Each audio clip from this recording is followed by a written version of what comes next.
rakkoo uummanni Salaalee keessa jiru akkasumas ajjechaa suukanneessaa finxaaleeyyiin faannoo Salaalee aanaa irratti raawwachaa jirtu karaa miidiyaatiin akka mul'atu godhuu hordofee dargaggoon gochi sun akka ba'ee mul'atu godhe Injiinar Daani'el Gammadaa yookaan karaa deema torban lama as humna tikaa mootummaatiin barbaadamuu fi yeroo yerootti mana jireenyaa isaa sakatta'uun maatii isaa irratti doorsisaa godhaa turan.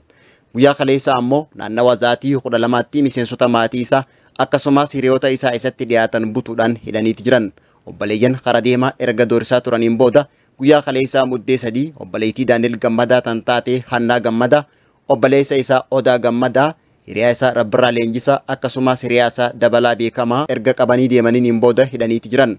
Akkasumallee namoota mooraa mana jireenyaa Daani'el Gammadaa keessa jiraatan hundumaa doorsisuudhaan namoota kanneen erga kaleessa butanii deemaniin booda eessa akka geessan osoo addaan hin bahin arra galgala hordoffii maatiin taasiseen magaalaa Shaggar mana hidhaa magaalaa Furii lakkoofsa 2tti hidhamanii jiraachuu maatiin namoota hidhamanii kunneen Hegeree Miidiyaatti himaniiti jiran. Akka maatiin kunneen himanitti naannoo mana jireenyaa isaanii ammas to'atamee jiraachuu fi erga namoota kanneen fuudhanii deemaniin boodallee yeroo lama deebanii mana sakatta'uun kireeffattoota achi keessa jiraataniin manni cufamuu waan maluuf keessaa bahuu maltan jaanii akka doorsanillee himaniiti jiran.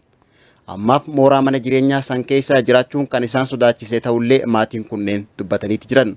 Dargaggoon Daani'el Gammadaa yookaan karaa deemaan ammaaf bakka inni jirus kan hin beekamnee fi Daani'el Gammadaa karaa fuula miidiyaa hawaasaa isaatiin akka barreessetti dhimma uummataaf sagalee tahuu maatii isaatii miti inni mataan isaa kan hin gaafachiifne tahuu barreessuudhaan osoo ta'ellee dhimma isaatiif maatiin gaafatamuu fi cinqamoo akka hin qabne katabeeti jira. Ammas sagalee uummataa ta'uuf kan if duuba hin deebine ta'ullee beeksiseeti jira.